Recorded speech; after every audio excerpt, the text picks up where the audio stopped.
ito ay hatid sa inyo ng Ave Maria Philippines.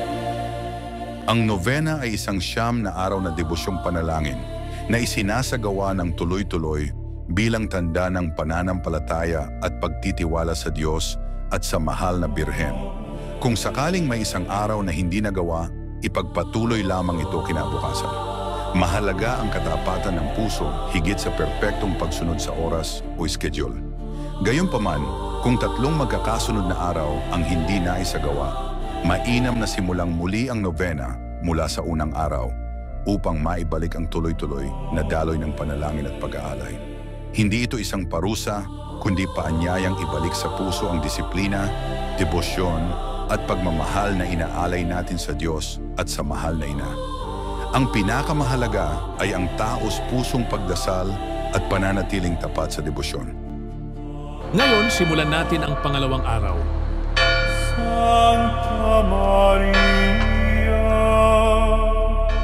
Sa ngalan ng Ama, ng Anak at ng Espiritu Santo. Ikadalawang araw, lakas. Maikling pagninilay. Si Maria ang lakas ng mga nanghihina. Sa sandaling tayo'y pagod, naguguluhan o pinanghihinaan ng loob, si Maria ang ina na nagbibigay sa atin ng lakas. Hindi siya tumalikod sa misyon na ibinigay ng Diyos, kaya't humihiling tayo ng tapang at tibay mula sa kanyang halimbawa.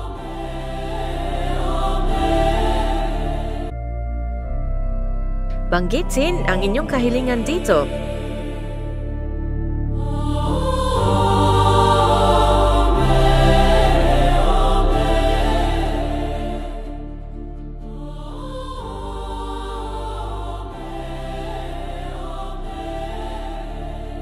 Ina ng laging saklolo, narito ako, isang makasalanan, sa iyong harapan. Dumudulog ako sa iyo at inilalagak ang aking tiwala sa iyo. O Ina ng awa, maawa ka sa akin. Naririnig kong tinatawag ka ng lahat na kanlungan at pag-asa ng mga makasalanan. Kaya't maging kanlungan at pag-asa ka rin para sa akin. Tulungan mo ako alang-alang kay Hesukristo. Iunat mo ang iyong kamay sa isang abang nilalang na nagtatagubilin ng sarili sa iyo at naghahandog ng sarili sa iyong paglilingkod magpakailanman. Pinupuri at pinasasalamatan ko ang makapangyarihang Diyos na sa kanyang awa ay iginawad niya sa akin ang pagtitiwalang ito sa iyo, isang tanda ng aking kaligtasan. Maria, ina ng kahabagan, tulungan mo ako. Ina ng laging saklolo, huwag mo akong hayaang mahiwalay sa aking Diyos. Pangwakas na gabay. Ina ng laging saklolo, ipanalangin mo kami. O Maria na ipinaglihi ng walang kasalanan, ipanalangin mo kami na dumudulog sa iyo. Amen.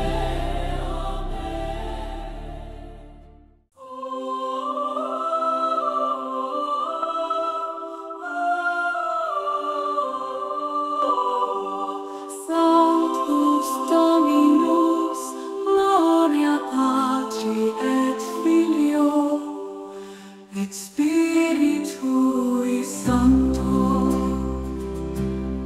Kyrie eleison, Christe eleison.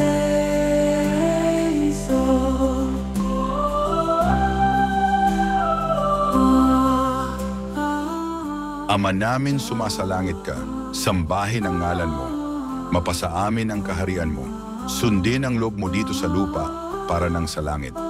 Bigyan mo kami ngayon ng aming kakanin sa araw-araw at patawarin mo kami sa aming mga sala para nang pagpapatawad namin sa nagkakasala sa amin. At huwag mo kaming ipahintulot sa tukso at iadya mo kami sa lahat ng masama. Sapagkat sa iyo'y nagmumula ang kaharian, ang kapangyarihan at ang kaluwalhatian magpasawalang hanggan. Amen.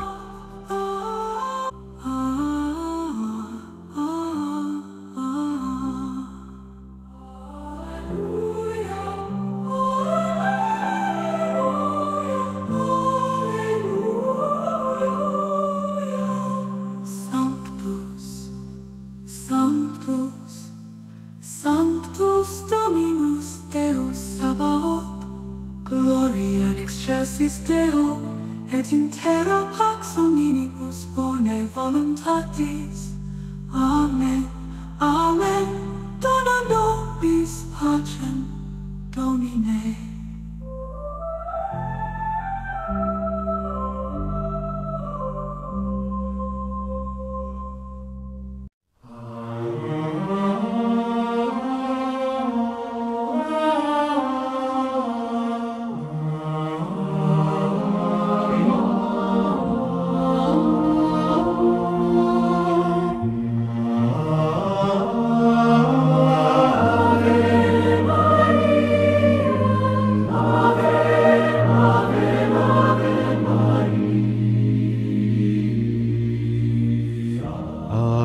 Panginoong Maria, napupuno ka ng grasya, ang Panginoon ay sumasa iyo, bukod kang pinagpala. Sa babae pinagpalaman ang iyong anak na si Jesus. Santa Maria, Ina ng Diyos, ipanalangin mo kami makasalanan ngayon. At kung kami mamapatay, Amen, Amen. Aba Ginong Maria, napupuno ka ng grasya.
May the glory of God be with you always. May his love and grace shine upon you forever. Amen.